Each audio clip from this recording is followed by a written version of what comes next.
जय हिंद। चलिए हम लोग आज मौलिक अधिकार को आगे बढ़ाते हैं। 19 तक हम लोग पढ़े थे, आज हम लोग 20 पढ़ेंगे मौलिक अधिकार के बारे में। आप लोग याद किए हैं मौलिक अधिकार के बारे में?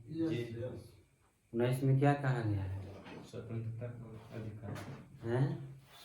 स्वतंत्रता का अधिकार। स्वतंत्रता का अधिकार। उसमें 6 मूल अधिकार दिया गया था ना। अब हम लोग आज अनुच्छेद 20 को पढ़ाएंगे आगे। अनुच्छेद 20 में क्या कहा गया है कि अपराधों के लिए दोष सिद्धि के संबंध में संरक्षण। कि इसमें कहा गया है कि कोई भी व्यक्ति यदि अपराध सिद्ध किया गया हो, किसके द्वारा? न्यायालय के द्वारा। किसके द्वारा? न्यायालय के द्वारा। तो इसमें कहा गया है किसी व्यक्ति के यदि ऐसा है कि अपराध है, अपराध किया है, न्यायालय ने उसको क्या सिद्ध किया है, तो उसको कुछ संरक्षण दिया गया है। इसमें ध्यान देना योग्य बात है कि कभी इसको समाप्त नहीं किया गया। कभी आप आपातकाल के बारे में पढ़े होंगे, आपातकाल के बाद में हम लोग का देखे थे कि मूल अधिकार को समाप्त किया जाता है, लेकिन 20 को नहीं समाप्त किया गया। समझे? फिर इसमें कहा गया कि कोई पूर्व पद प्रवाह के कानून नहीं। एक मतलब हुआ कि कोई व्यक्ति ऐसा अपराध किया, जिस दिन अपराध वो कर रहा था उस दिन वो कानून लागू नहीं हुआ था। समझे? अब जब गया जेल, तो जेल जाने के बाद ऐसा कानून बन गया कि वो काम व्यक्ति कर चुका था, लेकिन अपराध नहीं माना जा रहा था। बल्कि जाने के बाद क्या हो गया, कानून बनाकर क्या कर दिया गया, अपराध कर दिया गया, तो उसको सजा नहीं दिया जाएगा, उसको सजा नहीं दिया जाएगा। फिर उसमें कहा गया कि दोहरी क्षति नहीं। बोलता है किसी व्यक्ति ने एक अपराध किया तो एक ही अपराध उसके लिए उसको दंडित किया जाएगा, एक ही अपराध के लिए दंडित किया जाएगा। समझे? ऐसा मान लेते हैं कि जेल गया, जेल जाने के बाद ऐसा कानून बन गया कि कोई भी ऐसा कानून बन गया कि जो अपराध व्यक्ति किया था ना, तो बाद में क्या कर दिया गया कि सरकार ने 2 साल की जगह 4 साल कर दिया कि यदि ऐसा कोई अपराध किया है और उसके 2 साल की जगह पर कितना होगा, 4 साल। बल्कि आदमी को 4 साल नहीं दिया जाएगा सजा। कितना दिया जाएगा? 2। तो बोलता है कि एक अपराध के लिए कितने, एक ही उसको क्या सजा दिया जाएगा, एक ही सजा दिया जाएगा।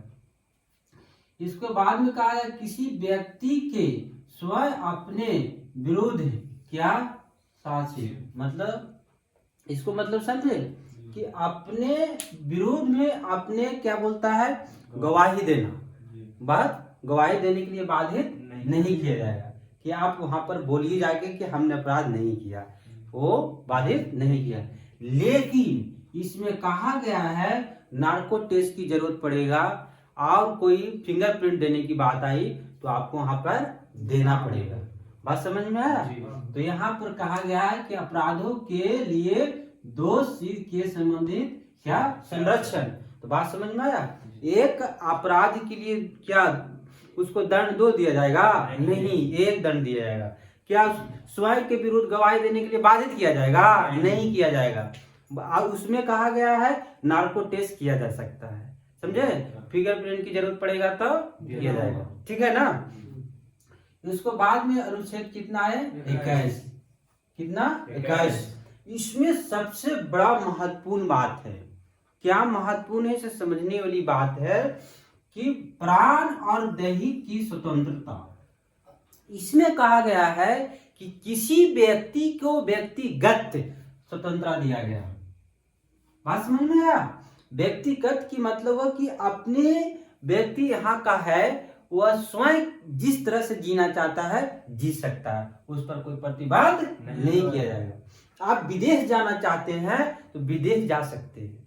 आप यदि कहीं भी कोई भी सरकारी ऐसा हॉस्पिटल है तो वहां पर इलाज उचित होना चाहिए, आप उचित इलाज करवा सकते हैं। आपका क्या है? मौलिक अधिकार। अनुच्छेद कितने के तहत? 21 के तहत। आप शांत रहना चाहते हैं, एकांत रहना चाहते हैं तो किसके तहत? 21 के तहत।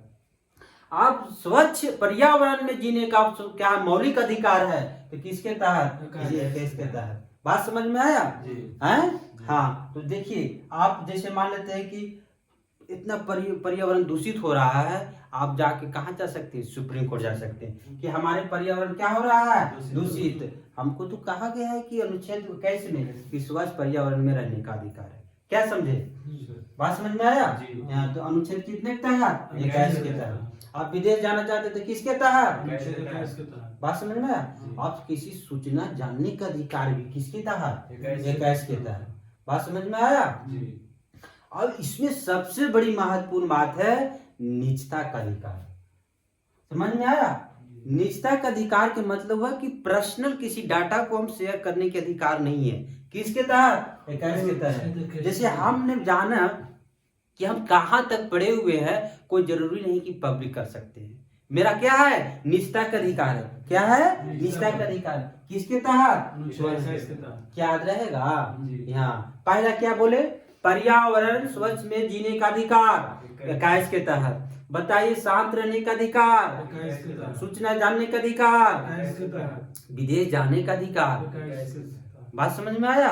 हाँ, निजता का अधिकार तो भी बोलिए कितने का तहत, सबसे बड़ा महत्वपूर्ण बात है।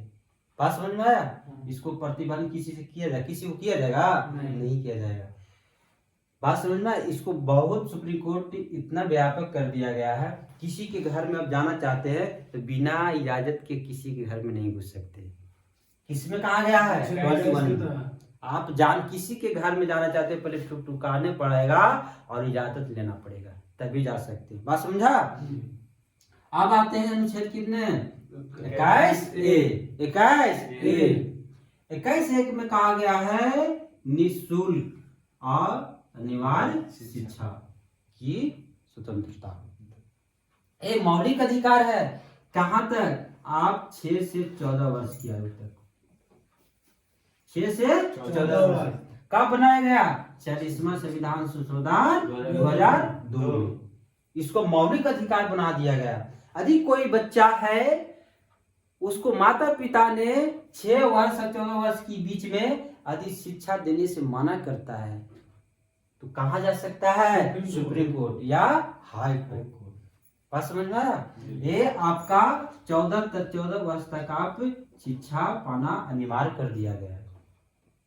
हमारे संसद ने 2009 में एक अधिनियम बनाकर कानूनी कर दिया गया है कि सभी व्यक्ति बच्चा को 6 से 14 वर्ष की आयु तक अपना शिक्षा निःशुल्क। कहाँ, निःशुल्क। याद रखना, शिक्षा जो है समवर्ती सूची का विषय है। केंद्र सरकार भी देखेगी और राज्य सरकार भी। समझे? तो जिम्मेदारी है राज्य सरकार का कि जो भी बच्चा है 6 से 14 वर्ष तक उसको शिक्षा देना अनिवार्य है। तो मौलिक अधिकार क्या होगा, हनन होगा। हनन होगा तो कहाँ जाएगा, सुप्रीम कोर्ट या हाई कोर्ट। समझ में आया? इसमें याद रखने वाली बात बताइए, पूछ देगा आपसे, पूछ बताइए कि अनुच्छेद 21 का ए बताइए कि कितना संविधान संशोधन द्वारा जोड़ा गया, तो बोला संविधान संशोधन 2002। क्या समझ में आया? जी। अब इसमें आप एक प्रश्न आप पूछता है, आप कहीं भी पढ़िएगा तो कहेगा लागू कब किया गया, तो लागू किया गया 1 अप्रैल 2010। अप्रैल 2010। समझ में आया? तो 1 अप्रैल 2010। अब पूछ देगा कि बताइए, कोई भी सेट आप मारिएगा, कहीं भी रिवीजन कीजिएगा तो आपसे पूछेगा तो क्या जवाब दिएगा? जवाब दिएगा ना? 1 अप्रैल यहाँ पर देखिए लिखा हुआ है, APR लिखा हुआ ना जी, तो समझ जाइएगा ना, 2010। अब आगे बढ़े जी। अब आते हैं अनुच्छेद 14 अनुच्छेद 22। इसमें कहा गया है कि गिरफ्तारी और निरोध से संरक्षण। किसी व्यक्ति को गिरफ्तारी करने से कुछ इसमें संरक्षण दिया गया है कि आप किस तरह से कर सकते हैं। इसमें कहा गया है साधारण कानून के तहत एक अनिवार्य निरोधक के तहत। दो तरह के कानून होता है, ठीक है। यदि कोई व्यक्ति को साधारण कानून की तहत गिरफ्तारी किया जाता है तो उसको संरक्षण क्या दिया जाएगा कि किसी व्यक्ति को गिरफ्तारी करने से पहले उसको सूचना देना पड़ेगा कि किसके तहत क्यों गिरफ्तारी कर रहे हैं हमको, पुलिस को बताना पड़ेगा, पुलिस को बताना पड़ेगा साधारण कानून की तहत। और उस पुलिस को जिम्मेदारी है कि 24 घंटा के अंतर्गत ये अंदर उसको भी नजदीकी ऐसी मजिस्ट्रेट है उसको सामने प्रस्तुत करना पड़ेगा। लेकिन जो भी रास्ता में टाइम लगा ले जाने में उसको जोड़ा नहीं जाएगा। समझ में आया? किसके तहत? साधारण कानून की तहत। मेरी बात समझे आप लोग? अब यहाँ पर समझने वाली बात है, कठिन शब्द है निवारक निरोध। इसके पहले हम शब्दावली को अर्थ को समझते हैं। इसमें कहा गया है कि कोई भी आपको गिरफ्तारी शक के आधार पर किया जाएगा, कोई भी कानून इसमें नहीं लगेगा कि आपको ऐसा लग रहा है, यदि प्रशासन को लग रहा है कि व्यक्ति ऐसा खतरनाक है समाज में कुछ उथल पुथल कर सकता है, तो कोई भी नहीं कुछ बताएगा, आपको गिरफ्तारी करके कहाँ रखा जाएगा? जेल में। कितने महीने तक? 3 महीने तक। कितने महीने तक? 3 महीने तक। समझे? तो इसमें एक मतलब समझे आप लोग? निवारक निरोधक मतलब शक के आधार पर गिरफ्तारी, शक के आधार पर गिरफ्तारी। जब 2019 में 370 हटाया गया था, वहां के नेता को गिरफ्तारी कर लिया गया था शक के आधार पर कि आप यदि रहिएगा समाज में क्या कर सकते हैं, आप व्यवस्था फैला सकते हैं। क्या समझे? तो इसके तहत सभी नेता को गिरफ्तार कर लिया गया और जेल में ठूस दिया गया। यदि कोई व्यक्ति को 3 महीना से बेसी रखना है तो सलाहकार बोर्ड के तहत उसको बढ़ाना पड़े। सलाहकार बोर्ड क्या होता है कि उसमें उच्च न्यायालय के समकक्ष व्यक्ति को उसमें चयनित किया जाता है, समझे? और सलाह देता है कि नहीं 3 महीना से ज्यादा यदि व्यक्ति को रखा जाए तो क्या व्यक्ति को 3 महीना के क्या बेसी रखा जाएगा। ये समझ में आया? है? पता है इसके तहत कोई व्यक्ति को गिरफ्तार करते हैं, कितने महीने तक रख सकते हैं? 3 महीने तक रख सकते हैं। कितने महीने तक? 3 महीने। यदि 3 महीने से बेसी रखना तो किसके से अनुमति लेना पड़ेगा? सलाहकार बोर्ड से। किसके? सलाहकार बोर्ड से। क्या समझ में आया? ये निवारक निरोधक हमारे संसद ने कुछ और नियम बनाए हैं, कानून बनाए हैं। क्या बनाए हैं? कानून बनाए हैं। एक उदाहरण आपको समझ में प्रस्तुत करते हैं। पहला क्या है? गैर कानूनी गतिविधियों अधिनियम 1967। इसको संशोधन कई बार किया गया, 2004, 2008। समझ में आया? हाँ। अब इसके तहत एक व्यक्ति को गिरफ्तार किया गया था, न्यूज क्लिक की संस्थापक था, समझे? जो व्यक्ति को क्यों गिरफ्तार किया गया था? क्योंकि चाइना से फंडिंग लेकर भारत की जितना भी सूचना तो था शेयर करता था, समझे? तो इसके तहत कि आप गलत काम कर रहे हैं कि देश का जो भी निजी सूचना है आप किसी देश को आप शेयर कर रहे हैं। बात समझ में आया? गैर कानूनी गतिविधि यही हुआ जिसको बोलते हैं UAPA। इसको साथ हुआ ना कि आप आतंकवादी के साथ मिले हुए हैं, तभी तो ऐसा कर रहे हैं ना जी। तो इसके तहत गिरफ्तार किया गया था। बात समझा? ये बहुत खतरनाक कानून है। इसके तहत यदि आप गिरफ्तार हो गए तो बहुत कम छुटकारा मिलेगा सर। बात समझे? ये समझ में आया? एक बार का रिपीटेशन कर लेते हैं। पता है अनुच्छेद 20 में क्या कहा गया है? कोई व्यक्ति यदि अपराध जो क्या है दोष यदि है तो क्या उसको संरक्षण दिया जाएगा? हाँ। क्या दिया जाएगा? एक बताइए, अपराध के लिए 1 दंड दिया जाएगा, 2 दंड दिया जाएगा? नहीं, 1 दंड दिया जाएगा। क्या स्वयं के विरुद्ध क्या कोई बताइए गवाही देना बाध्य किया जाएगा? नहीं किया जाएगा। बताइए अनुच्छेद कितना में आते हैं? 21 में। 21 में क्या कहा गया है? व्यक्तिगत की स्वतंत्रता। हम विदेश जाना चाहते हैं तो किसके तहत? अनुच्छेद 21 के तहत। क्या मेरा निजता का अधिकार किसके तहत? अनुच्छेद 21 के तहत। हाँ, हम शांत रहना चाहते हैं किसके तहत? अनुच्छेद 21 के तहत। क्या कोई रोकेगा? नहीं। हम मौन रहना चाहते थे किसके तहत? अनुच्छेद 21 के तहत। व्यक्तिगत जितना भी स्वतंत्रता है आपको कहाँ दिया गया है? अनुच्छेद 21 के। सबसे इम्पोर्टेंट है, समझे? बीपीएससी के मेंस में कई बार पूछ चुका है, कई बार, आप समझे? तो इसको याद रखिएगा। चलिए अब आते हैं अनुच्छेद 21 में क्या कहा गया है? कहा गया निःशुल्क अनिवार्य शिक्षा सभी व्यक्ति को पढ़ना बहुत जरूरी है। कितना वर्ष से वो कितना वर्ष? 6 से 14 वर्ष। 6 से 14 वर्ष के बीच।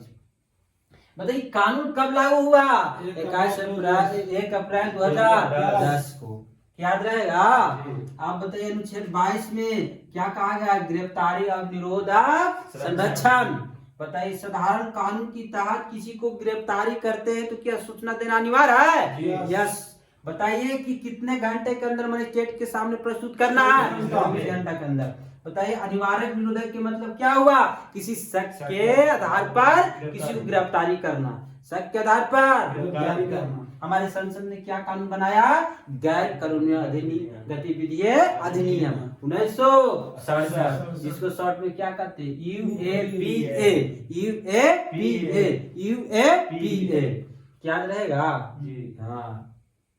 अब आते हैं शोषण के विरुद्ध अधिकार। अनुच्छेद कितना बताइए, कहां से कहां तक? 23 और 24। 23 में क्या कहा गया है? किसी व्यक्ति को बेगारी नहीं करवा सकते हैं, समझे? किसी व्यक्ति को काम करवाकर क्या उसको जो मजदूरी होता है, समझे, देना अनिवार्य है, देना अनिवार्य है। किसी को दास बना सकते हैं? नहीं। यदि बनाते हैं तो अनुच्छेद 23 के तहत कहा जा सकते हैं? सुप्रीम कोर्ट या हाई कोर्ट। बात समझ में आया? इसको क्यों लाया गया? क्योंकि किसानों को इतना शोषण किया गया था अंग्रेज द्वारा, समझे? बेगारी करवाया गया था कि मत कहिए, समझे? दिन भर काम करवाता था, बस क्या किया जाता? उसको मजदूरी कुछ नहीं दिया जाता था। तो इसको लाना बहुत जरूरी था, इसको लाना बहुत जरूरी था। तो बेगारी अब करवाइएगा किसी से? नहीं। वो भी मेहनत करता है तो उसको मजदूरी जरूर दीजिए, उसको मजदूरी जरूर दीजिए। अब आते हैं अनुच्छेद 24 में। कहाँ आते हैं? 24 में आते हैं। अनुच्छेद 24 में कहा गया है 14 वर्ष से कम। बताइए 14 वर्ष तक पढ़ना अनिवार्य है कि नहीं? मौलिक अधिकार में उल्लेख किया गया है कि नहीं? किया गया है। तो इसमें कहा गया 14 वर्ष से कम आयु के बच्चे को किसी कारखाना में आप काम नहीं करवा सकते हैं। तो यदि काम करवाते हैं तो क्या हो जाएगा? आप समझिए एक अपराध कर रहे हैं। क्या कर रहे हैं? अपराध कर रहे हैं। बात समझे? लेकिन आप देखिए, आप जब बाजार में जाते हैं, इस कानून को कितना लागू किया गया है। आप होटल में देखिएगा कितना, देखिए जो पिछड़े हुए समाज का जो बच्चे हैं, देखिए होटल में काम करते हुए क्या गलत बोलते हैं? है ना जी? काम करता है कि नहीं करता? क्या कितने ये अनुच्छेद लागू है? नहीं है। 2016 में कहा गया जो भी बच्चा है 14 वर्ष से कम होटल में काम नहीं कर सकता, होटल में काम नहीं कर सकता, नहीं कहीं भी काम। अब बताइए कि इस अनुच्छेद को हम देखते हैं, ताजुब हो जाते हैं। कभी भी बच्चा देखिए जो पिछड़े वर्ग का लोग है, अभी काम करने के लिए मजबूर है, शौक से नहीं कर रहा है, मजबूर है। बात समझे? बताइए कि 14 वर्ष से कम आयु के बच्चे काम करना चाहिए? नहीं करना चाहिए। कर रहा है ना जी? क्या शोषण हो रहा है ना? शोषण हो रहा है। कई तरह का कानून भी लागू यहाँ पर बनाया गया है, बाकी लागू कितना हुआ है सब लोग देख रहे हैं, समझे? अब आते हैं हम लोग अनुच्छेद 25 में। कहाँ आते हैं? 25 में। क्या 14 वर्ष से कम बच्चे को आप लोग काम करवाइएगा? नहीं। क्या काम कर रहे हैं? तो क्या कर रहे हैं? अपराध कर रहे हैं। क्या कर रहे हैं? अपराध कर रहे हैं। बच्चे को क्या देना चाहिए? शिक्षा। 14 वर्ष तक क्या देना चाहिए? शिक्षा। बताइए अनुच्छेद कितना में आते हैं? 25। कितना आते हैं? 25। सबसे महत्वपूर्ण इसको बोला जाता है धार्मिक स्वतंत्रता के अधिकार। धार्मिक स्वतंत्रता का अधिकार। इसमें कहा गया है अंतःकरण। देखिए एक धर्म क्या है? एक निजी धर्म क्या है? एक निजी है। बताइए, अंतःकरण और धर्म की अबाध रूप से मानने का अधिकार। तो आप जिस धर्म से बिलोंग करते हैं उसे मान नहीं, अपना संस्कृति को पालन कीजिए और धर्म को मानिए। समझे? आप धर्म को प्रचार भी कर सकते हैं, अपना धर्म क्या कर सकते हैं? प्रचार भी कर सकते हैं, लेकिन धर्मांतरण नहीं करवा सकते हैं। किसी को जागरण नहीं कर सकते मेरा धर्म को मान लीजिए। क्या अपराध है कि नहीं? है? अपराध है ना? धर्मांतरण जो करना ये क्या है? अपराध है। क्या है? अपराध है। अपने तरह का जो भी धर्म है प्रचार करने की स्वतंत्रता दिया गया है। अनुच्छेद कितना में? 25 में। अनुच्छेद कितना में? 25 में। क्या अपने जो धर्म संस्कृति है तो किसके तहत मानने का अधिकार दिया गया है? अनुच्छेद 25 के तहत। क्या याद रहेगा? आप किसी को बाधित कीजिएगा कि मेरा धर्म को मान लीजिए? नहीं। आप किसी को बाधित नहीं कीजिएगा? नहीं। आपका क्या कहा गया अनुच्छेद 25? अंतःकरण जो आप मानते हैं, जिस भगवान को मानते हैं, जिस मूर्ति को मानते हैं, आप अंदर ही अंदर पूजा कर लीजिए, और न तो बाहर भी कर सकते हैं, लेकिन किसी को बाधित नहीं कर सकते कि मेरे भगवान को पूजा कीजिए। आप कीजिएगा? नहीं करते तो एक अपराध कर रहे हैं ना। कि अनुच्छेद 25 में स्वतंत्र धार्मिक स्वतंत्रता का अधिकार दिया गया है ना, तो सभी को दिया गया है। क्या समझे? लेकिन इसमें कहाँ मिसयूज हो रहा पता है आपको? पता है कि जो ईसा मसीह के नाम सुने होंगे आप लोग, सुने हैं ना? पता है कि जो अति पिछड़ा है लोग, जो महिला लोग है, उसको बहकाकर धर्मांतरण करवाया जा रहा है। करवाया जा रहा है कि नहीं करवाया जा रहा है? समाज ज्यादा गांव के क्षेत्र में देखने को मिलता है। बात समझे? तो ऐसा करना क्या गलत है कि नहीं? किसके तहत? अनुच्छेद 25 के तहत। अनुच्छेद 25 में साफ साफ कहा गया कि धर्म को प्रचार कीजिए, किसी को बाधित मत कीजिए, किसी को बाधित मत कीजिए। अब आते हैं हम कहाँ? अनुच्छेद 26। अनुच्छेद 26 में, अनुच्छेद 26 में कहा गया है धार्मिक कार्यों का प्रबंधन। आप जो भी धर्म को मानते हैं, आप धर्म को मानते हैं, धार्मिक कार्य को प्रबंधन करने की पूरी तरह स्वतंत्रता दिया गया। कोई रोकेगा? नहीं। कोई रोकेगा आपको? नहीं। कितना में कहा गया है? 26 में कहा है। जो भी धर्म संप्रदाय को बढ़ाना चाहते हैं तो उसको प्रबंधन तो बहुत जरूरी है। प्रबंधन के लिए क्या दूसरा धर्म को मानने के लिए इसको प्रबंधक बनाया जाएगा? नहीं। जिस धर्म से बिलोंग करता है व्यक्ति, अभी कोई संस्था का प्रबंधन करना चाहता है तो उसी धर्म से बिलोंग करना चाहिए, उसी धर्म से बिलोंग करना चाहिए। बात समझे? तो किस में कहा गया है? बताइए, ये मेरे संविधान है मेरा देश का, कितना बहुत सुंदर है, देख रहा है ना? अब आते हैं क्या? अनुच्छेद 27। अनुच्छेद 27 बोल रहा है कि अपना धर्म को बढ़ाइए, उसमें चंदा दीजिए, आपको कोई कर नहीं लगेगा, कर उगाही से रोक। अब जितना भी दिल खोल के देना चाहते हैं आप चंदा, जितना देना चाहते दीजिए, बाकी सरकार उस पर टैक्स लगाएगी नहीं। इस सबसे बड़ा मिसयूज होता है। क्या होता है पता है? बड़े बड़े लोग क्या करता है कि जब चेक होने लगता है, छापा मारने लगता है, तो पूरा जितना पैसा रहता है सब धार्मिक के नाम पर बोलता है कि चंदा दे रहे हैं। अब जैसे आएगा किसमें? धार्मिक मामला के चंदा में क्या टैक्स लगेगा? वो बताइए कि इसमें छापा मारेगा? नहीं। अब जब छापा मारा जाता है तो इससे क्या निकालता है? पैसा निकाल देता है। मिसयूज हो रहा है कि नहीं हो रहा है? हो रहा है ना? तो बताइए कि 27 में क्या कहा गया है कि कोई भी आप चंदा देते हैं उस पर कोई कर लगेगा? नहीं लगेगा। लेकिन कर तो नहीं लगेगा, बाकी शुल्क लगेगा। शुल्क लगेगा। शुल्क मतलब समझे आप लोग? नहीं समझे। जैसे आप प्रशासन, कोई भी प्रशासन, जैसे धार्मिक स्थल है तो हम लोग कोई चीज प्रबंधन करते उसमें पैसा लगता है कि नहीं लगता है? तो शुल्क बताइए कि आप कुछ शुल्क दे रहे हैं, समझ रहे हैं? जैसे आप कहीं बार चल जाइए, आप धार्मिक कार्य हो रहा है तो हम लोग चंदा तो देते हैं, लेकिन कुछ शुल्क देना होता है कि नहीं, प्रोग्राम किए हैं, इसमें कुछ पैसा लगा है, आप जो देना चाहते हैं दे सकते हैं। जैसे 10 हो गया, 5 हो गया, जो समझे? तो उस बताइए कि उसको माना किया गया है? नहीं। इसमें याद रख रहे, सबसे गहराई बात है, ऊपरी ऊपरी पढ़ने की करुगाई से रोक। लेकिन इसमें शुल्क का बताइए रोक लगाया गया है? नहीं। नहीं। ये गहराई से पूछ देगा तो लड़कन क्या हो जाएगा, उलझ जाएगा। तो आप लोग जाने शुल्क का क्या रोक है? नहीं है। अब आते हैं हम किसमें? 28 में। किसमें आते हैं? अनुच्छेद 28 में। इसमें कहा गया है, राजनिधि से पोषित कोई भी संस्था धार्मिक शिक्षा देने से रोक। पूरी तरह से राज्य सरकार द्वारा यदि कोई भी संस्था है पोषित, धार्मिक शिक्षा देने पर रोक लगाया गया। धार्मिक शिक्षा पर क्या लगाया गया? रोक लगा। इसमें 3 तरह का 4 तरह का होता है संस्था।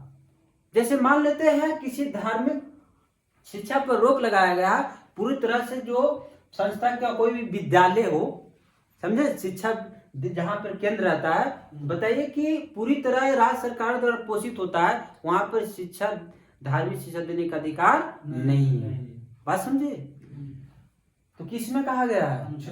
आप किसी का बाधित भी नहीं कर सकते हैं कि कोई भी ऐसा धार्मिक शिक्षा यहाँ पर यदि आयोजित किया जाता है तो किसी को बुला नहीं सकते हैं, न किसी को बाधित कर सकते हैं कि आना ही पड़ेगा, आना पड़ेगा। बताइए आप सरकारी कभी स्कूल में देखे आप लोग, बताइए धार्मिक शिक्षा देते हुए? नहीं। नहीं, क्योंकि सभी धर्म के लोग यहाँ पढ़ते हैं। क्या किसी को बाधित किया जाता है? किया जाता है? किसके तहत? अब तुम्हें आप ही से पूछते हैं, निजी जो निजी बताइए निजी स्कूल है, सरकार द्वारा मान्यता है ना जी, बाकी सरकार द्वारा पैसा दिया जा रहा है? नहीं दिया जा रहा है। उसमें बोला जा रहा है कि धार्मिक शिक्षा दीजिए लेकिन किसी को बाधित नहीं कीजिए। यह बात समझने वाली बात है। पूरी तरह यदि कोई पोषित है, राज्य सरकार द्वारा धार्मिक शिक्षा पर रोक है, लेकिन किसी मान्यता प्राप्त विद्यालय हो और राज्य सरकार द्वारा कोई भी निधि प्राप्त नहीं करता हो, क्या धार्मिक शिक्षा दे सकता है? दे सकता है, किसी को बाधित नहीं कर सकता, किसी को बाधित नहीं कर सकता। बात समझे? हाँ, तो हम सरकारी स्कूल की बात समझाए कि इसमें कोई भी शिक्षा सरकार नहीं दिया जाएगा धार्मिक शिक्षा। और निजी का आपको दिए, निजी दिए जी। निजी में क्या हुआ कि मान्यता प्राप्त है ना सरकार द्वारा। बताइए मान्यता प्राप्त किया, सरकार द्वारा कोई पैसा लेता है? नहीं लेता। तो अपनी तरह से धार्मिक शिक्षा दे सकता है, किसी को बाधित नहीं कर सकता। बात समझे? इससे बात समझे। अब आते हैं क्या? अनुच्छेद 29 में आते हैं। क्या आते हैं? 29 में। तो इसमें कहा गया है अल्पसंख्यकों वर्गों के हित का संरक्षण।